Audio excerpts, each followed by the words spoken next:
The grand alien throne room shimmered with an otherworldly glow, its towering crystalline walls pulsing softly with waves of iridescent light.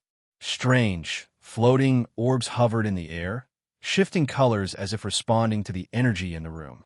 At the center, seated on an elaborate throne that seemed to defy gravity, was Princess Christina, her elegant, deep violet robes flowing like liquid metal.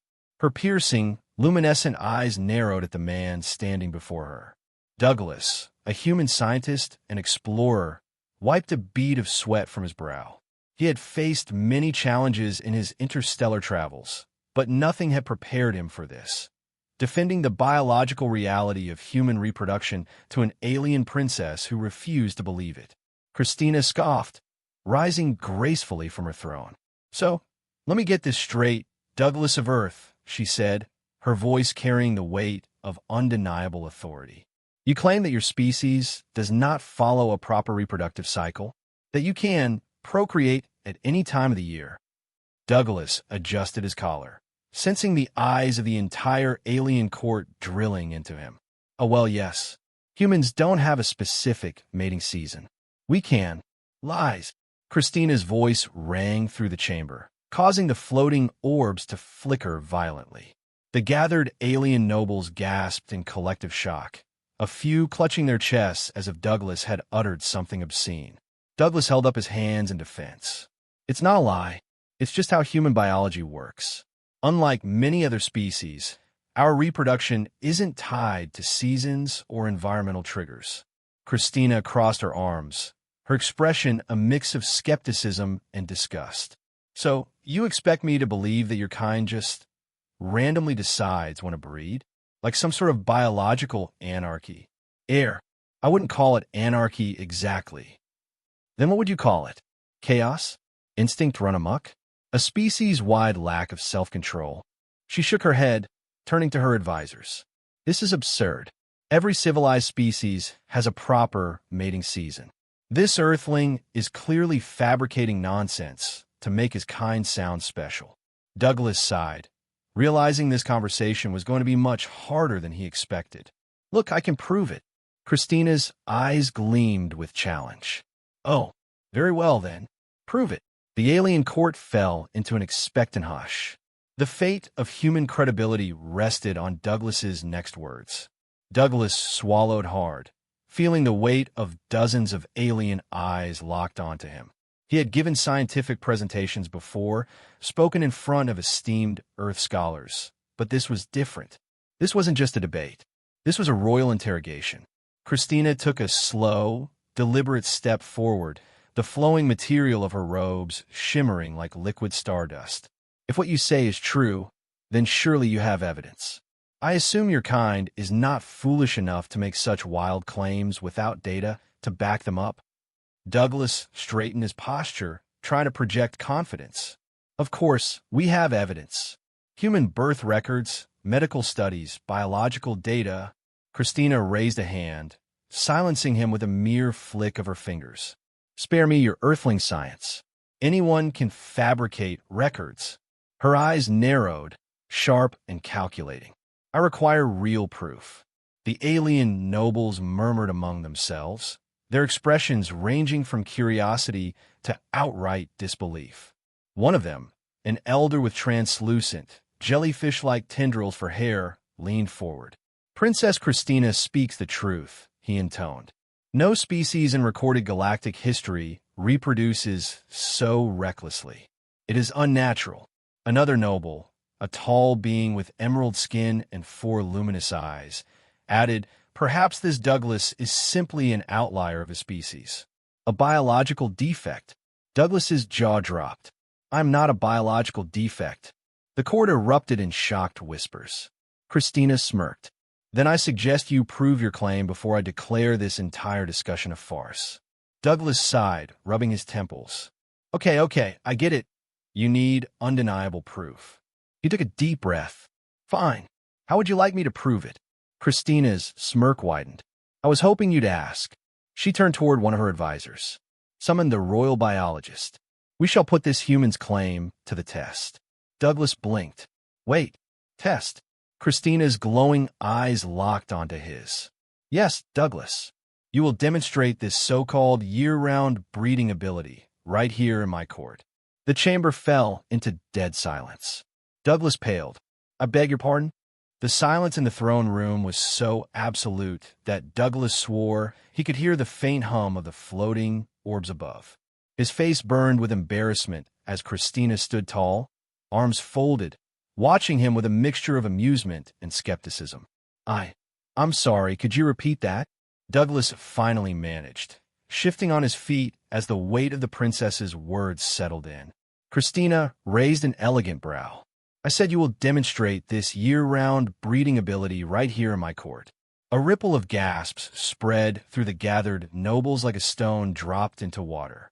Some of them clutched their elaborate robes, their shimmering fabrics shifting colors in response to their emotions. A few alien officials exchanged horrified glances, and one elderly noble with delicate, glass-like skin let out a wheezing HRRRGH before dramatically fainting into the arms of a servant. Douglas threw up his hands, panic creeping into his voice. Whoa, hold on. That's not what I meant. I'm not doing that. He motioned vaguely at the space around him, as if even saying the words would curse him. Christina smirked, tilting her head slightly. Oh, but surely, if humans truly possess this ability, it should be easy to prove. Not that kind of proof. Douglas groaned. What do you think I am? Some kind of show pony for science? A younger noble, standing off to the side, leaned toward one of his companions and whispered, What's a show pony? Christina sighed dramatically and turned to the court. You see? Typical earthling. Makes outrageous claims, then refuses to back them up. That's not what's happening here.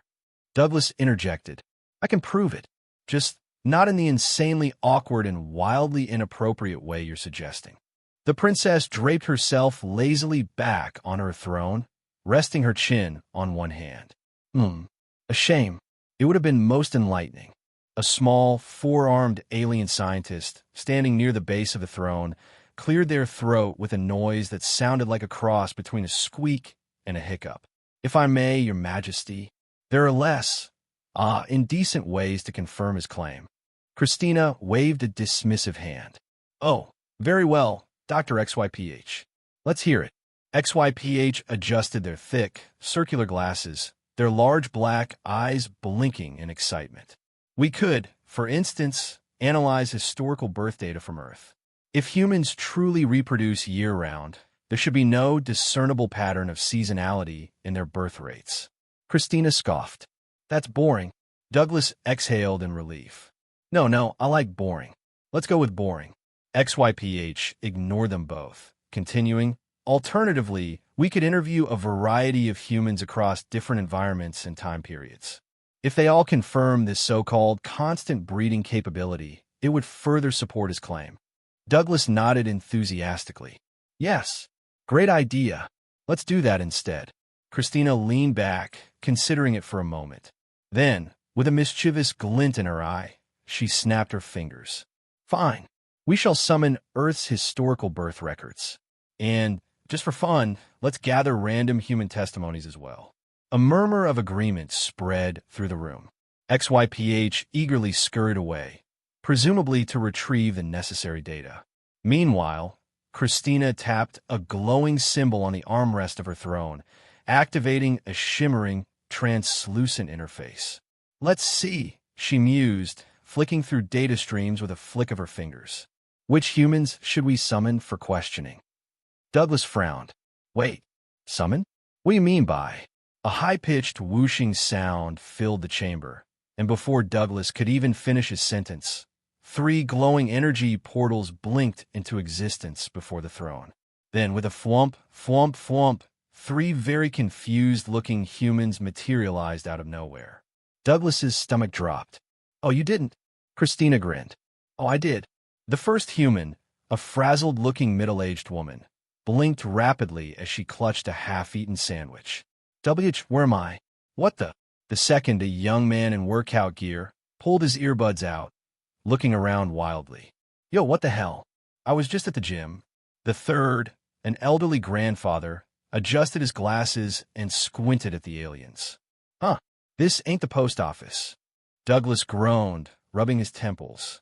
Christina, you can't just teleport random humans in here without warning. The princess shrugged. Why not? They're Earthlings, yes? They will provide valuable insight. The middle-aged woman clutched her sandwich tighter, eyeing Christina warily. Okay, I don't know what kind of VR simulation this is, but I was eating lunch, and I'd like to go back right now. The gym guy frowned. Wait, is this an alien abduction? No way. This is some prank, right? He turned to Douglas. Dude, are you in on this? Douglas sighed. No, I'm just as trapped here as you. The grandfather let out a thoughtful humph and stroked his chin. Well, if this is aliens, they got mighty impressive technology. You folks do house calls. Christina cleared her throat, drawing their attention. Silence, Earthlings. You have been brought here to answer a most critical question about your species. The three humans exchanged glances. The middle-aged woman squinted. Why do I feel like I'm not going to like this? Christina steepled her fingers. Tell me, do humans possess the ability to reproduce at any time of the year? A silence. Then, the gym guy snorted. Yeah, of course. The middle-aged woman groaned. Oh my God, is that what this is about? Yes, obviously. Humans don't have a mating season. The grandfather chuckled. Kid, I got 7 children, 16 grandkids, and 3 great-grandbabies. What do you think? Christina blinked. She had expected resistance, hesitation, more absurd, earthling excuses. But instead, these humans had confirmed Douglas's claim without a second thought. She turned toward the alien nobles, who now looked thoroughly uncomfortable. The elder noble who had fainted earlier let out another weak wheeze. Douglas folded his arms. Well, satisfied? Christina scowled. I remained skeptical. The gym guy clapped his hands together. Cool. Can we go home now? Christina sighed, waving a hand. The 3 humans vanished back into glowing portals, leaving only a few crumbs from the woman's sandwich behind. Douglas smirked. So, what's next, Your Highness? Christina pursed her lips. I'm still not convinced. We shall examine the data. Douglas groaned. Oh, come on. Christina merely smirked. Let the science decide. A heavy silence settled over the throne room as the portals flickered out of existence. The alien nobles exchanged uneasy glances, some still looking scandalized by the human testimonies they had just witnessed. Christina, however, remained unimpressed. She lounged back on her floating throne, her expression one of deep skepticism, fingers tapping idly against the armrest. Douglas, still recovering from the unexpected summoning of random humans, let out a long breath and rubbed his temples. Okay. I can't believe I have to do this, but apparently I do. He straightened up and took a deep breath. Princess Christina, esteemed alien court, allow me to explain exactly why humans can reproduce year-round. Christina arched an eyebrow. I would certainly love to hear how your species justifies such biological chaos. Douglas rolled his eyes, but forced himself to remain professional. First of all, most animals on Earth do have a breeding season. It's common in species that rely on specific environmental conditions to ensure their offspring survive. Mating seasons are often tied to food availability, climate, and the survival rates of newborns. One of the alien nobles, a tall, blue-skinned being with bioluminescent markings, nodded thoughtfully. Yes, this is basic biology. Sensible. Predictable. Douglas continued. Right, but humans? We evolved differently. Unlike many species, we don't rely on seasonal triggers to reproduce. Instead, he hesitated, searching for a way to phrase it delicately, given the grandeur of his audience. We, have the ability to engage in reproductive behavior at any time. Christina's eyes narrowed. So, your species has no instinctual rhythm? No natural cycle governing reproduction? Douglas scratched the back of his head. Not in the way other animals do. Human females experience a monthly reproductive cycle, but it's not tied to seasons. We're biologically capable of conception throughout the year. The alien court let out a collective murmur, their discomfort evident. One noble, whose skin shimmered like molten gold, shook his head in disbelief. And you expect us to believe this is natural? A species that never stops. Douglas sighed. It's not that we never stop. There are plenty of factors that influence when and how humans decide to participate in reproduction. He cleared his throat, suddenly regretting every life choice that led him to standing in front of an alien princess explaining human mating habits. Things like social structures, emotions, personal choices, and even cultural influences all play a role. Christina leaned forward slightly, intrigued. So you're saying your species' breeding is not solely governed by instinct, but by conscious decision-making? Exactly. Douglas pointed at her, relieved that she was starting to grasp the concept. For most humans, it's not just about biology. It's tied to relationships, emotions, and, well, a whole lot of other factors. One of the alien advisors, a hunched figure with insect-like eyes, clicked their mandibles. This contradicts everything we know about successful species reproduction. Christina tilted her head.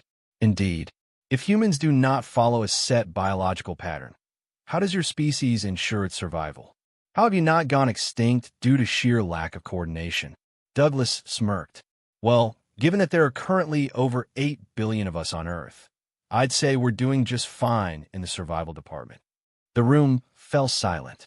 A few of the nobles exchanged glances, clearly struggling to process this information. Christina narrowed her glowing eyes. 8 billion. Douglas nodded. Yep. The princess's expression shifted into something unreadable. And all of them capable of reproduction at any given moment. Douglas hesitated. Well, not literally all of them. Obviously, there are age factors, health considerations, and personal choices. But biologically speaking, yes, in theory. The alien court erupted into chaos. Gasps, muttering, horrified glances. One noble covered their face in their hands, shaking their head as if Douglas had just described the apocalypse. Another noble clutched their chest, as if the sheer idea of human reproduction was enough to send them into shock. This is madness, a voice shouted from the back. A species unchecked. Uncontrolled, another noble wailed. This is the definition of anarchy, cried an elder alien, collapsing dramatically into a chair.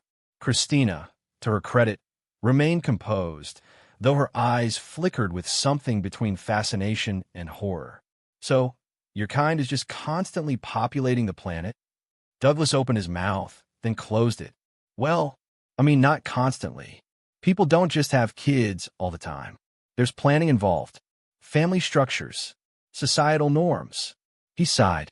Look, we're not like running around Earth trying to set population records.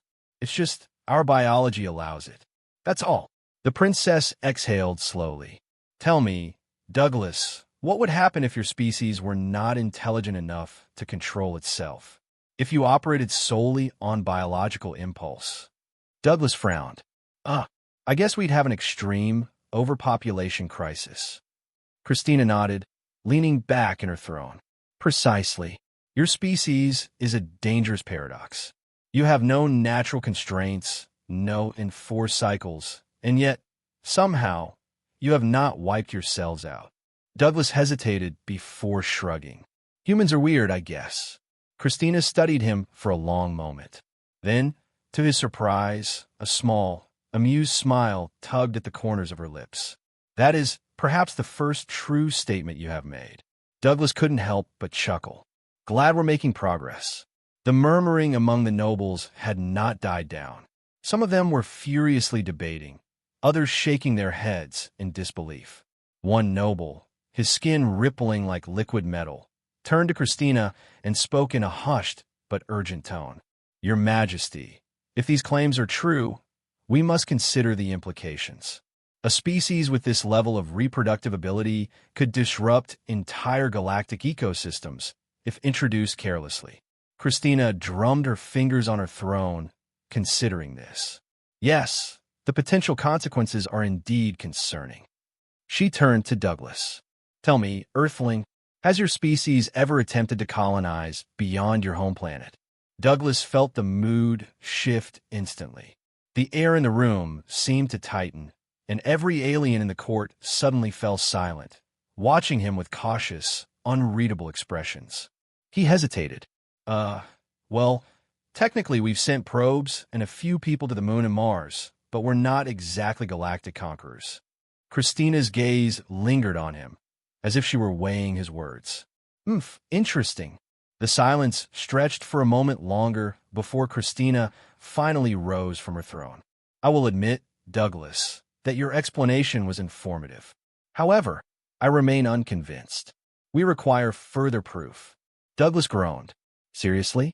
What more do you need? Christina's lips curled into a mischievous smirk.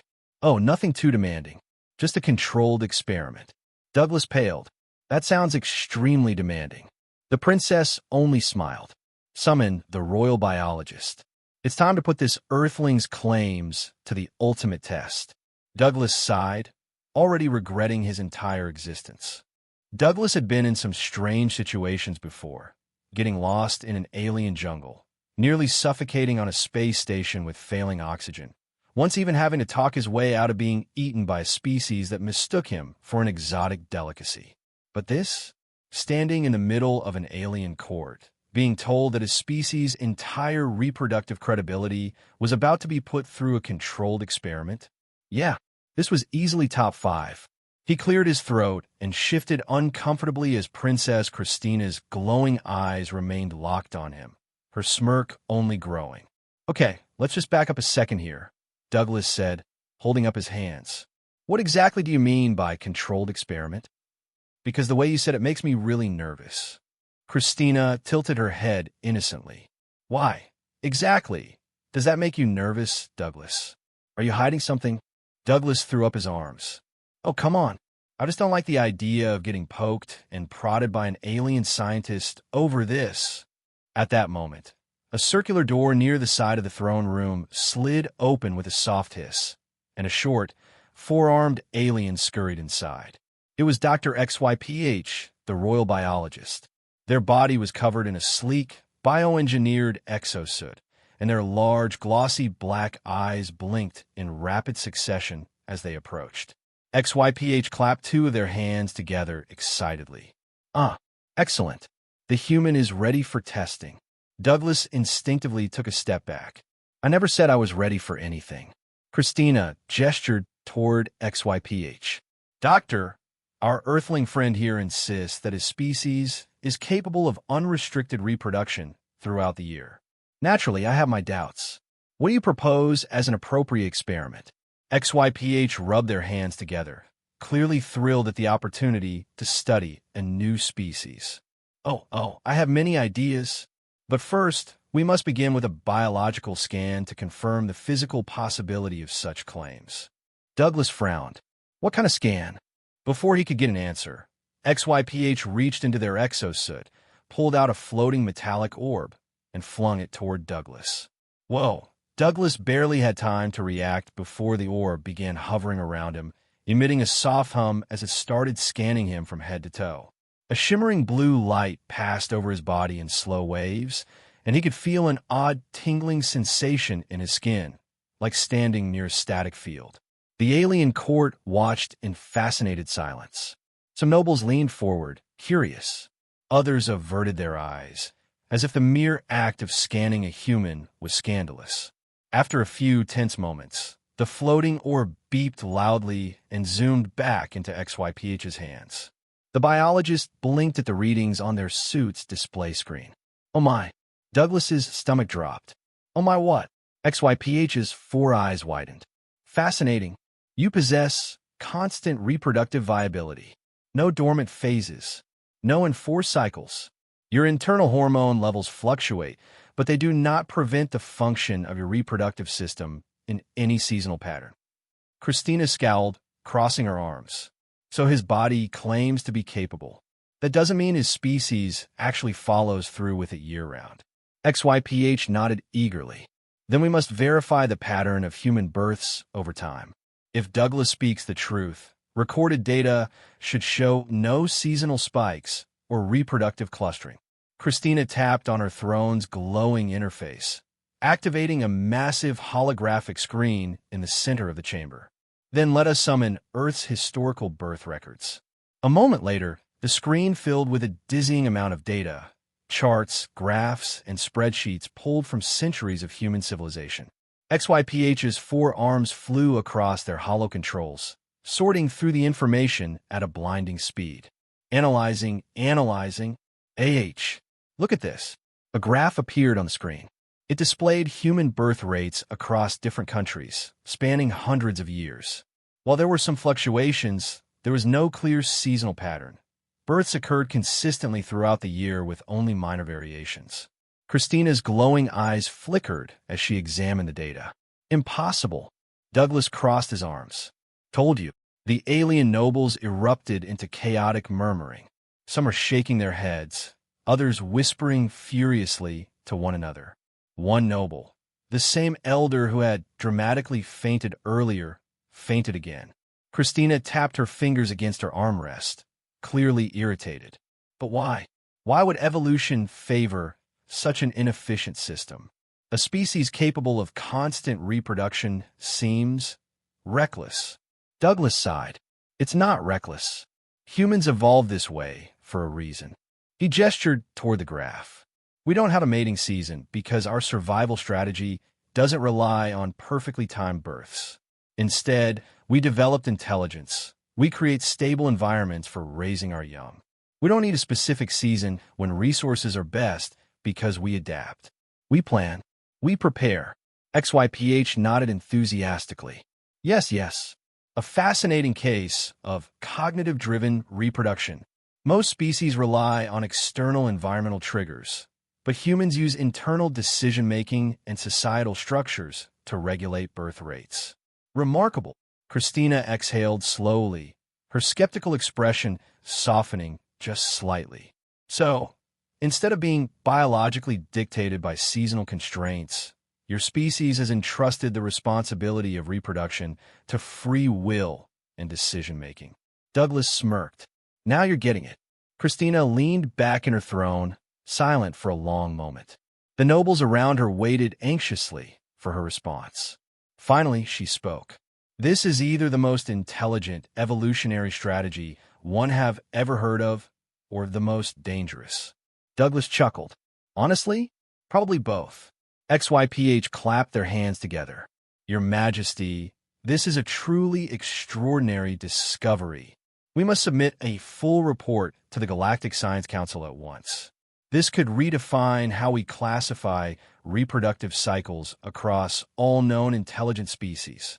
Christina frowned, still deep in thought. Perhaps, but there is still one final question that troubles me. Douglas raised an eyebrow. Oh, what now? Christina fixed him with a piercing stare. If your kind possesses this unlimited reproductive capability, and there are already billions of you, what happens when you start spreading beyond your own planet? The court fell deathly silent.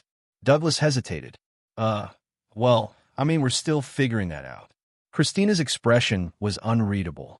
So you claim? But I have seen empires rise and fall. Species that could not control their own nature and the destruction they left in their wake. Douglas swallowed hard. You're not seriously suggesting humans are some kind of galactic threat? Christina studied him for a moment longer. Then, finally, she smiled, though there was something sharp behind it. Let's just say, I will be watching your species very closely. Douglas let out a nervous chuckle. Great. That's not unsettling at all. Christina smirked. Good. Now, would you like to see how my species handles reproduction? Douglas blinked. Wait, what? The throne room doors slammed shut. Oh no. Douglas took a cautious step backward, his mind racing. Did you just say you're going to show me how your species handles reproduction? He let out a nervous chuckle. Because I'm really not sure I'm ready for that. The throne room doors sealed shut with a quiet hiss. The glowing alien glyphs on their surface pulsing as if they had been locked from the outside. The nobles sat in stiff silence, some looking almost as apprehensive as Douglas felt. Christina remained seated on her floating throne, one leg crossed over the other, studying him with an air of amusement. What's the matter, Douglas? Afraid of a little comparative biology? Yes, absolutely. XYPH The overly enthusiastic alien biologist practically vibrated with excitement. Oh, this is most thrilling. A true cross-species exchange of reproductive strategies. I have waited years for a moment like this. Douglas shot them a look. You need better hobbies. Christina gestured, and with a soft hum, the holographic screen in the center of the room shifted. The human birth rate graphs vanished, replaced by a swirling display of alien genetic sequences, incubation chambers, and something that looked disturbingly like an egg the size of a refrigerator. Douglas squinted at the screen. What am I looking at? Christina smirked. Our reproductive process. He blinked. I don't see any, he hesitated. Where's the, mammalian element? Christina scoffed. Mammalian? Please, do you take us for primitive flesh bearers? Douglas frowned. I feel like that was an insult, but I'm too confused to be offended. XYPH tapped on their wrist console, zooming in on one of the images. Unlike humans, the Celestra species, our noble princess's kind, do not engage in direct biological mating. Our reproductive process is entirely synthetic. Douglas's eyes widened. Wait, you mean you don't? He made a vague, awkward gesture. Christina smirked. No, we do not. A noble in the back dramatically exhaled in what sounded like relief. Another alien muttered, barbaric human methods, under their breath. Douglas folded his arms. Okay, I feel like I should be offended now. XYPH continued eagerly. Our species evolved beyond inefficient biological reproduction long ago. We no longer rely on instinct, seasonal cycles, or unpredictable genetic variation. Instead, we engineer each new Celestrant to perfection. Douglas stared at the massive, glowing screen, which now displayed a towering crystalline structure, something that looked like a lab-grown embryo suspended in energy fields. Dozens of floating drones moved around it, making tiny adjustments to the forming body inside. His mouth went dry. So you guys build your own kids? Christina nodded. Precisely. Every Celestrant is carefully designed, their genetic sequences optimized before incubation. No disease, no defects, no biological randomness. Only perfection. Douglas rubbed his temples. I feel like I just walked into a sci-fi horror movie. Christina arched an eyebrow. You say that as if your method of reproduction is any less horrific. Your species leaves birth to chance, allowing mutations, weaknesses, and imperfections to run rampant. Douglas raised a finger. That's called evolution. It's why we're adaptable. Christina smirked. And it's also why your kind still struggles with disease, aging, and biological inefficiency. Douglas sighed. Look, I get it. You guys took a different path. But doesn't it bother you that your entire species is manufactured? He gestured toward the screen. Isn't there something missing? Like, I don't know, the organic connection? The alien nobles exchanged confused glances. Christina, however, tilted her head slightly, as if considering his words. XYPH chimed in, practically bouncing on their feet. Oh, but that's the brilliance of our method. There is no need for random, inefficient biological bonding. Our young are selected from the genetic archive, optimized in incubation chambers, and raised in specialized learning environments. There is no messy parental attachment, no unnecessary emotional variables, only the pure pursuit of advancement. Douglas's stomach twisted. Wait, so you're saying parents don't raise their own kids? Christina waved a hand dismissively. That concept was abandoned millennia ago. Why entrust the development of the next generation to emotionally unstable individuals when we have scientific precision? Douglas's jaw tightened. Because emotional bonds are what make us human. Christina held his gaze for a long moment, her expression unreadable. And perhaps that is why your species remains chaotic. The room fell into a heavy silence. Douglas clenched his fists, but before he could respond, XYPH suddenly gasped, their screen flickering with a new data set. Oh, I just realized something fascinating. Douglas exhaled sharply. What now? XYPH's four hands flew across their controls, pulling up an overlapping graph, one that compared Celestran reproduction rates to human reproduction rates. Douglas squinted. The Celestron graph was flat, precise, predictable. Every new generation was engineered at fixed intervals in a strictly controlled number. Meanwhile, the human graph was, well, all over the place. Birth spikes, dips, war-driven booms, post-disaster declines. A mess of unpredictable data. XYPH clapped excitedly. This confirms it.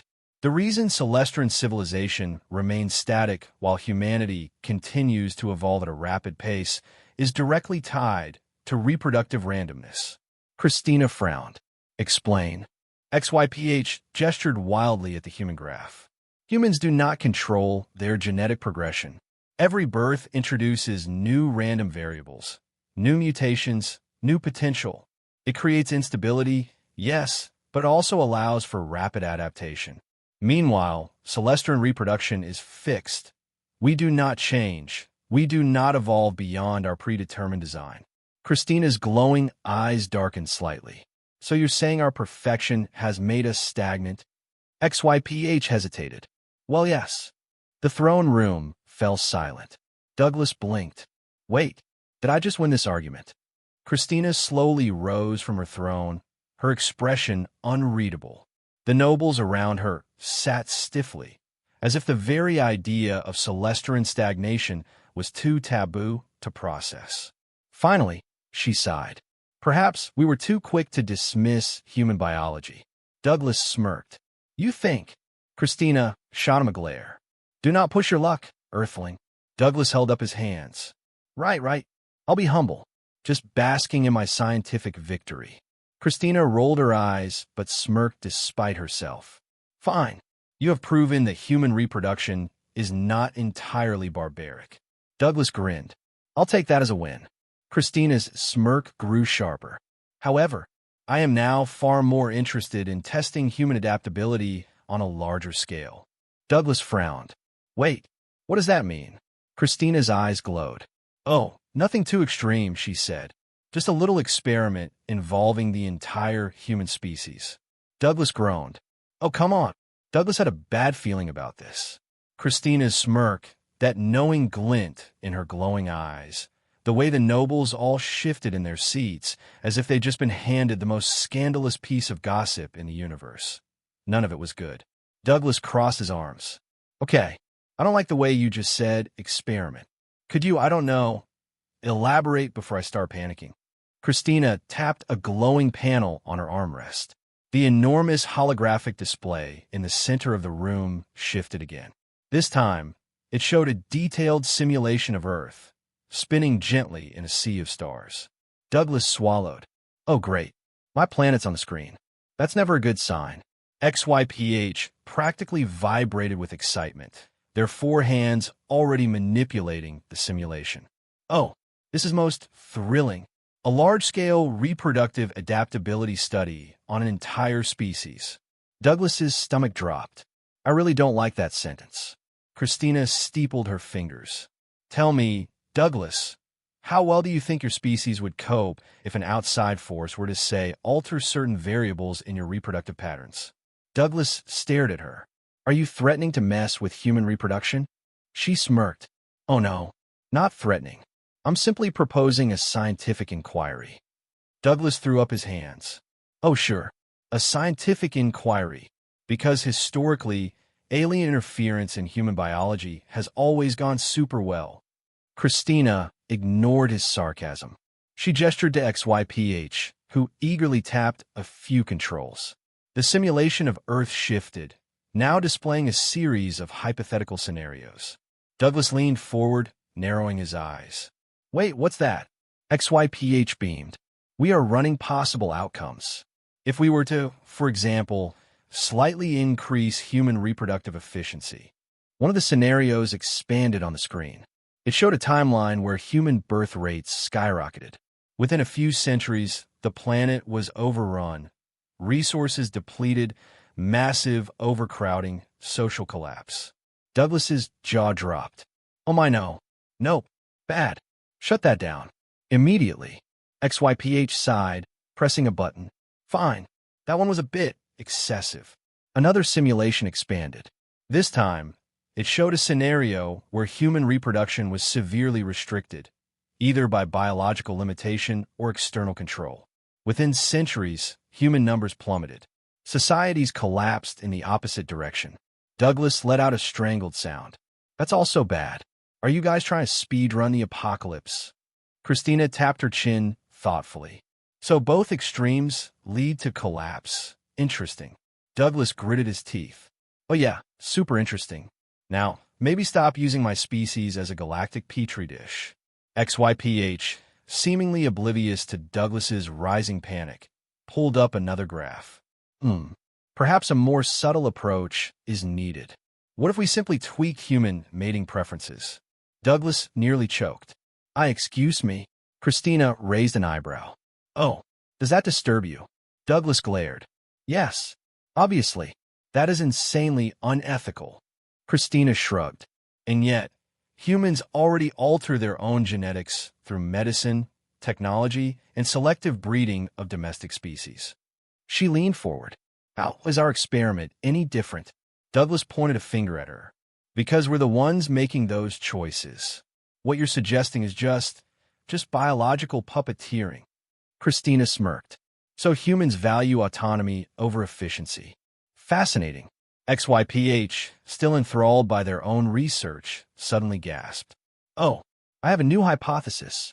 What if Celestrin and human genetics were combined? Douglas's soul left his body. What? XYPH clapped their four hands together excitedly. Yes, a hybrid species. We could introduce Celestrin stability into human reproduction while preserving human adaptability. Douglas whipped around to Christina. You have to shut this down. But Christina was considering it. Her expression was calm, but Douglas could see the wheels turning in her mind. She wasn't rejecting the idea outright. If anything, she looked intrigued. Douglas's pulse skyrocketed. Nope. I'm drawing a very clear red line right here. Humans are not science projects. No genetic experiments. No hybridization. No tweaks. He took a deep breath. You do not get to play God with my species. The room fell into a heavy silence. The alien nobles watched intently. Some looked amused. Others, particularly the more traditional-looking Celestrins, looked horrified by the very idea of mixing their genetics with a chaotic species. Finally, Christina sighed, tapping her fingers against the armrest of her throne. Very well, she said. Douglas exhaled in relief. But, she added, her glowing eyes narrowing, I will require something in return. Douglas's relief evaporated. Oh, great. Here it comes. Christina stood, stepping down from her throne. You have proven that human reproduction is unique, and I will respect your wish for non-interference. She took another step closer, and suddenly Douglas realized just how tall she was. Christina smirked. However, I wish to observe human adaptability firsthand. Douglas blinked. What? Christina's smirk widened. I will accompany you back to Earth. Personally. Douglas's brain short-circuited. You're what? The nobles gasped. XYPH squealed in excitement. A few guards looked like they were going to faint. Christina turned to her stunned court. I have studied human reproduction from afar for long enough. If I am to truly understand it, I must immerse myself in their culture. Douglas was borderline hyperventilating. Okay, look, I get that you're curious, but bringing an alien princess to Earth, that's just no. Christina gave him a wicked grin. Afraid I'll cause chaos. Earthling? Douglas groaned. Yes, that's exactly what I'm afraid of. Christina's expression was entirely too pleased. Then it settled. She turned back to her court. Prepare my transport. I leave for Earth immediately. Douglas buried his face in his hands. Oh, this is going to be a disaster. Douglas had never felt more stressed in his life. The Celestrin royal ship hummed silently as it descended through Earth's atmosphere, its sleek, glowing structure utterly unlike anything humanity had ever built.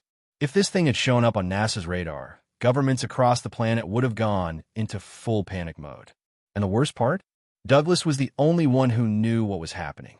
He pinched the bridge of his nose as he stood in the ship's observation deck, watching the familiar blue-green sphere of Earth grow larger below them. I just want to make sure I understand this correctly. He turned to Christina, who stood beside him, looking far too amused for someone about to walk onto a foreign planet.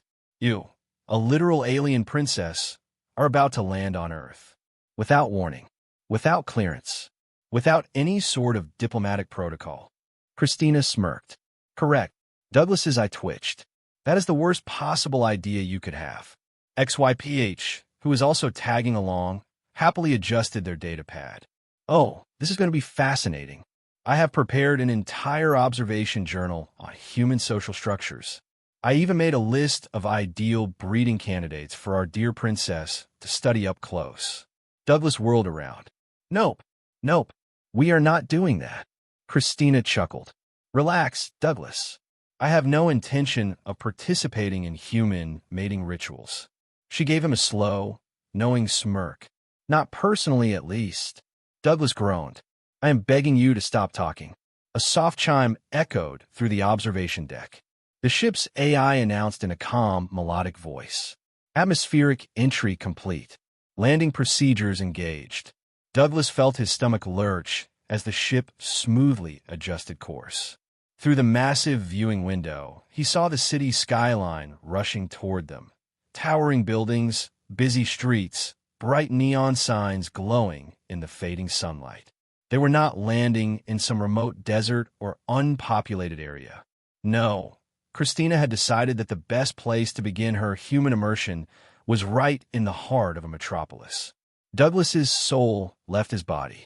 Oh my God, we're going to cause an international crisis. Christina hummed. Nonsense. I have cloaking protocols in place. Your people won't detect our landing. Douglas gestured wildly to the window.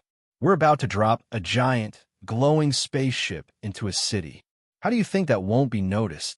Christina gave him a serene smile. Watch. Before his horrified eyes, the entire ship shimmered, its exterior warping and shifting until it blended seamlessly with the skyline. In a matter of seconds, the vessel was practically invisible, looking like nothing more than a faint heat wave in the air. Douglas blinked. Okay, that's actually impressive. Christina grinned. Of course it is. With a soft, near-silent landing, the ship settled on the rooftop of an abandoned skyscraper. Christina turned to XYPH. Remain on the ship and continue observations from here. I will conduct field research myself. XYPH pouted. But I wanted to see human social interactions up close. Christina smirked. You'll have plenty of data to study once I return. XYPH sighed dramatically but nodded. Fine. But I expect a full report on human courtship rituals. Douglas whipped around. There will be no courtship rituals. Christina gave him an innocent look. Of course, Douglas. He did not believe her. Stepping into the chaos. Moments later, Douglas found himself walking through the crowded streets of the city, with Christina right beside him. And somehow no one noticed. She had done something with Celestran tech, altering her appearance just enough to seem human at first glance. The glowing eyes were toned down, the regal alien clothing replaced with elegant yet modern attire. She still looked breathtakingly otherworldly, but not in a way that immediately screamed extraterrestrial royalty. Douglas kept his voice low as they walked. Okay, you actually pulled off the blending and thing better than I expected. Christina smirked. Was that a compliment? Douglas rolled his eyes. Don't get used to it.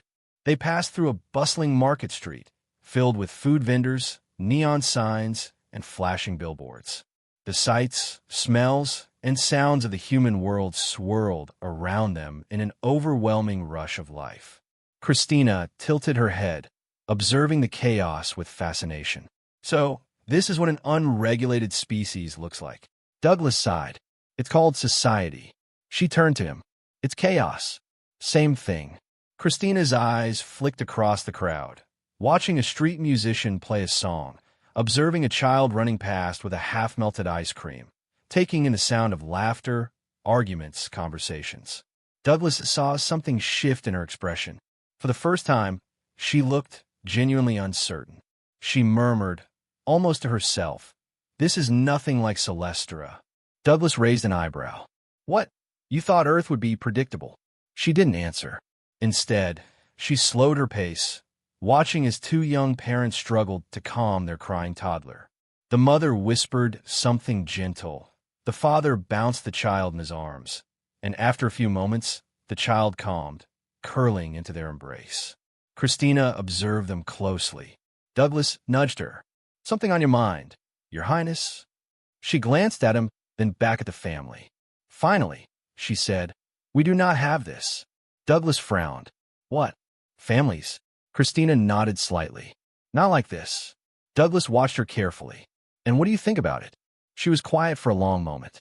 Then, for the first time since he'd met her, Christina didn't have a smug answer. Instead, she simply said, "I don't know." Douglas's stomach tightened.